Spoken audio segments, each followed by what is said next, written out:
নমস্কার বন্ধুরা, শিউলির রান্নাঘরে সবাইকে স্বাগত। আশা করবো তোমরা সবাই ভালো আছো, সুস্থ আছো। চলো দেখা যাক, একটা নতুন রেসিপি নিয়ে এসেছি।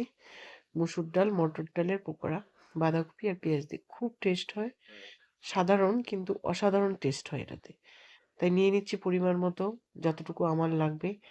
ডাল, মটর ডাল আর মসুর ডাল নিয়ে ওটাকে ভিজিয়ে রাখবো আধা ঘন্টার মধ্যে। ভিজিয়ে রাখলে এটা সুন্দর নরম হবে এবং মিক্সিতে করে এটা মিক্সার করে নিব।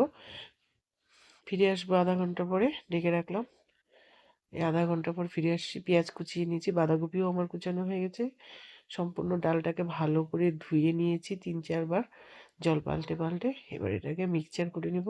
আর এই মিক্সচারের মধ্যে আমি সমস্ত মশলা দিয়ে দিচ্ছি, হলুদ, লবণ, 4-5টা কাঁচা লঙ্কা দিয়ে এটাকে মিক্স করব। কিন্তু এটাকে একদম মিহি পেস্ট করব না, দারদারা রাখবো, মানে একটু দানা দানা থাকবে।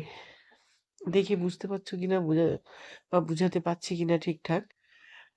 নিলাম মিক্সচারটা, আর এর মধ্যে নিয়ে নিব এই যে বাঁধাকপি কুচি আর পেঁয়াজ কুচি দিয়ে এটাকে ভালো করে চটকে হাত দিয়ে মেখে নিতে হবে। অন্যদিকে আমি কড়াইতে মাস্টার অয়েল, সাদা তেল বসিয়ে দিয়েছি, তেল গরম হচ্ছে।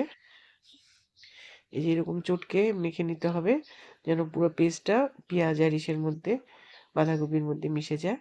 তারপরে এরকম ছোট ছোট করে বোল করে এটাকে ভেজে নেবে। ইভিনিংয়ের একটা দারুণ স্ন্যাক্স, বর্ষা, শীত, যে কোনো সময়ই ইভিনিংয়ের একটা দারুণ স্ন্যাক্স। বানিয়ে একবার ট্রাই করে খাবে এবং আমাকে কমেন্ট করে জানাবে কেমন হয়েছে। ভিডিওটা দেখার জন্য অনেক অনেক ধন্যবাদ। আমার পেজটাকে ফলো করে দিবে যাতে আমার নতুন নতুন রেসিপিগুলো তোমরা পাও। এটাকে আমি সার্ভ করলাম টমেটো চাটনির সাথে।